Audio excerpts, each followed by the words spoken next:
Can Zhen Huan, blessed with both beauty and talent, truly outshine all in the imperial harem and enjoy everlasting favor? Early the next morning, the Empress urgently summoned me to Mixiu Palace. I hurried over and saw that Mei Zhuang, Ling Rong, and Shi Pin were already there, indicating that the Empress must want to inquire about the previous night's events. The Empress seemed to have had a restless night, with slight dark circles under her eyes that even makeup couldn't hide, yet her spirit appeared good. She asked us a few questions, and we recounted the events truthfully. Suddenly we heard the eunuch outside announce, "The Emperor arrives." The Empress quickly led us to stand up, and we saw Emperor Xianling enter, followed by a consort Hua. Consort Hua appeared indifferent, pretending not to see us.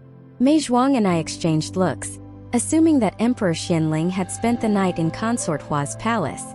However, Consort Hua's overt following of Emperor Xianling seemed overly presumptuous, making everyone's expression sour, except for the Empress, who remained composed.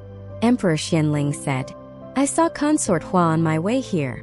Knowing that Consort Li was unwell, I came to see her." Everyone then realized that Emperor Xianling hadn't summoned Consort Hua the previous night. Their meeting was coincidental, which relieved the tension. The Empress quickly offered Emperor Xianling a bowl of almond jelly, saying, "Your Majesty is too kind to worry. Consort Li is indeed unwell, having been unconscious all night. I have already summoned the imperial physician, and she is now resting in a side hall." Emperor Xianling nodded and asked, "What did the imperial physician say?" "He said it was due to a shock from a fright," the Empress replied. "She's been talking nonsense in her unconscious state." She glanced at Consort Hua after saying this. Consort Hua's face slightly changed upon hearing this, and she said to Emperor Xianling, "Exactly. Consort Li was rambling nonsensically all of last night, which scared me." The Empress said, "I'm not yet fully aware of how the incident occurred, but Consort Hua was with Consort Li all of last night and likely knows more than I do." Emperor Xianling asked Consort Hua, "So, you were with Consort Li when the incident happened last night?" "Yes." "Tell me everything you know." "Yes. Last night, Consort Li and I were sharing a carriage back to the palace when, upon reaching Yong Lane, the carriage wheel got stuck on a stone slab and couldn't move forward. Consort Li, being impatient, got out of the carriage to check, and I, remaining inside, heard a palace servant scream, followed by Consort Li's own screams, claiming she had seen a ghost. Consort Hua narrated smoothly. It was clear to all listeners that whatever had scared the usually arrogant Consort Li to such an extent must have been truly terrifying. Emperor Xianling's brow furrowed deeply as he asked with concern, "Did you see it too? I hope you weren't scared." Consort Hua gently shook her head. "Thank you for your concern, Your Majesty. I didn't see anything as I was inside the carriage." I glanced at her. Consort Hua always prided herself on her strength. Despite her words, her tightly clasped hands betrayed her involuntary inner fear. A slight, self-aware smile appeared on my lips. Fear was good. As long as someone was afraid, the play could go on.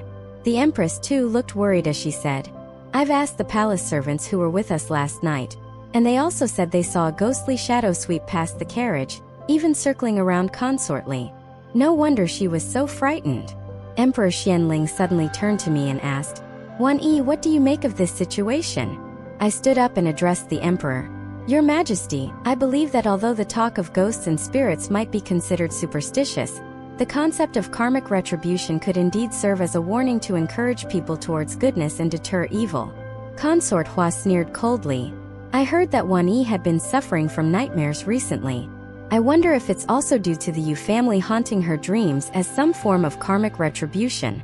I looked up, neither humble nor arrogant, and replied, "Indeed, the nightmares were due to visions of the Yu family, but they have no relation to karmic retribution. I am merely saddened by her demise. Though her end was the result of her own doings, it ultimately stemmed from my involvement. I truly feel remorseful, as this reflects my own lack of virtue." By the end of my speech, my voice was tinged with a choked emotion. This crying was part sorrow, part lamentation. The harem is a chaotic battleground of beauty. In seeking self-preservation, I have already harmed many, and I fear more will be hurt in the future. Emperor Xianling was visibly moved by pity.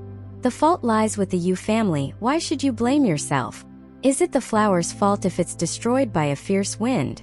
Tears glistening in my eyes, I smiled at Emperor Xianling through my tears. Thank you, Your Majesty, for your compassion. Emperor Xianling then said, I shall first visit Consort Li. We will discuss further matters once Consort Li has awakened. Days passed with no developments.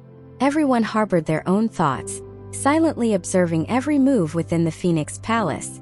I recalled hearing in my childhood that before a storm at sea, the surface is unusually calm. It seems the same holds true here. The calmer it is, the larger the impending storm. News began to trickle in. When Emperor Xianling visited Consort Li, she was talking nonsense in her coma, which greatly displeased him. Emperor Xianling decreed that no one, except for the Empress, was allowed to visit Consort Li. After being in a coma for 2 days, Consort Li finally woke up and was personally questioned by the Emperor and the Empress. Consort Li was moved out of the Phoenix Palace and into the cold palace of Chujin.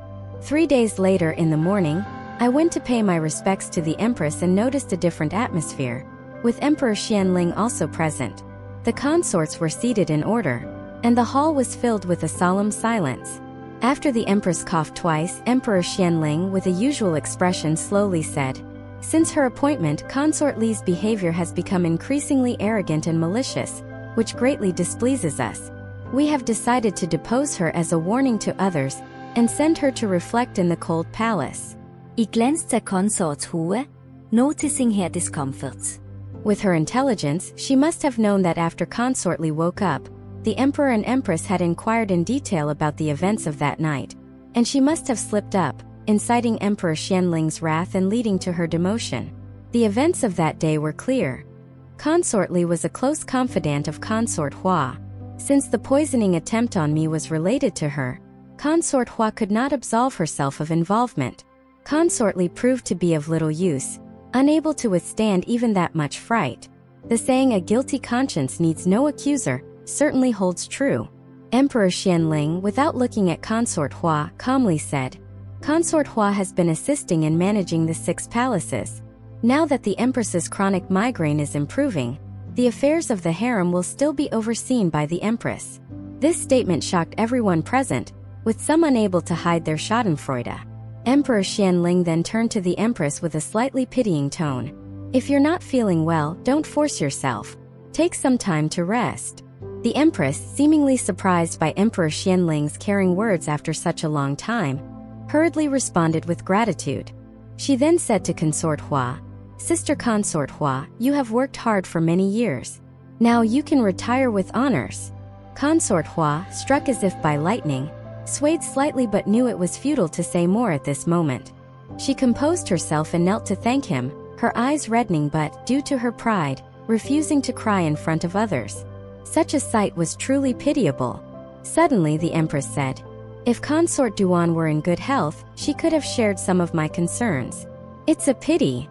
Emperor Xianling, momentarily stunned, then said, I haven't seen Consort Huan for a while. Let's go visit her. The rest of you may leave. After seeing Emperor Xianling out, everyone dispersed. Follow us to avoid getting lost and enjoy endless exciting stories. For more content, please go to the Story Wall homepage to view more exciting novels.